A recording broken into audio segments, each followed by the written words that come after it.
Hi, I'm Admiral Brad Cooper, the commander of U.S. Central Command, here to provide another update on Operation Epic Fury. First, I want to remember and honor our fallen warriors who made the ultimate sacrifice in the KC-135 refueling aircraft incident last week. We hold their memories and their families, their friends and their teammates in our prayers. Their selfless service and dedication hardens our resolve. For 16 days, we've delivered overwhelming firepower deep into Iran. This past Friday, U.S. forces executed a large-scale precision strike on Karg Island, destroying more than 90 Iranian military targets, including storage bunkers for naval mines and missiles and other military infrastructure. To date, our Air Force, Navy, and Marine Corps aviators have collectively flown more than 6,000 combat flights, demonstrating the unmatched capability of America's joint force as we maintain air superiority over Iranian skies. We continue to remain centered on our military objectives. These are well-defined and include eliminating Iran's ballistic missiles, drones, and naval threats. It's one thing to defend by striking launchers and intercepting missiles and drones, but it's another thing to eliminate the wider manufacturing apparatus behind them. And we are doing that today. We've talked about it in concept. Here's what it looks like in reality.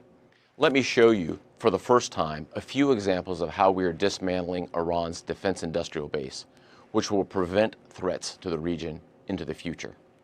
Here you see a photo from March 1st of a naval drone storage facility located near the Strait of Hormuz. This is the same location 8 days later, completely destroyed.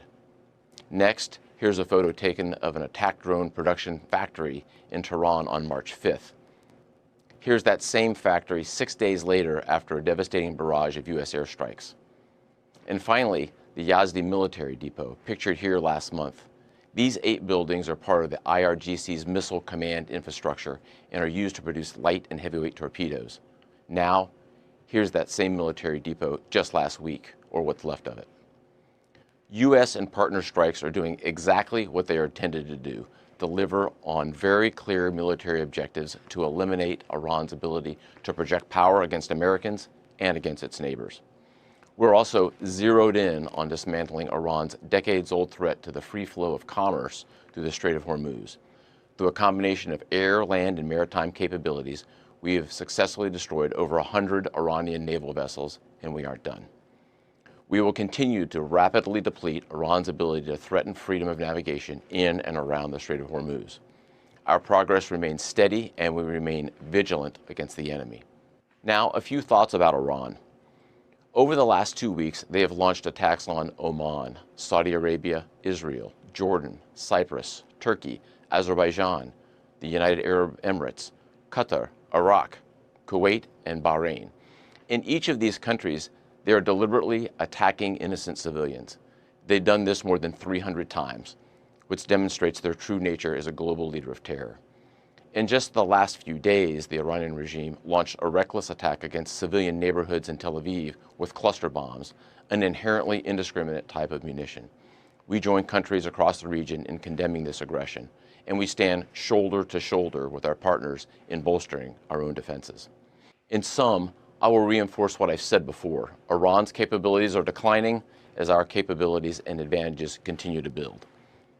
And finally, I'd like to talk about the extraordinary 50,000 Americans who are deployed across the region executing this vital mission.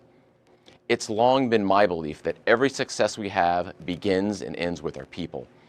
And today I'd like to recognize our unsung heroes, the sustainers enabling America's joint force to unleash this devastating firepower 24/7. To be clear, there's no other military on earth that does logistics like the U.S. military, and our team is at the top of their game today. They're managing distribution networks that span thousands of miles to ensure that munitions, fuel, and supplies reach warfighters on the front line on time, every time. To all our sustainers and logisticians, thank you and keep up the great work. And to the entire Operation Epic Fury team, keep pushing, remain steady, fight to win. Thanks so much and Godspeed.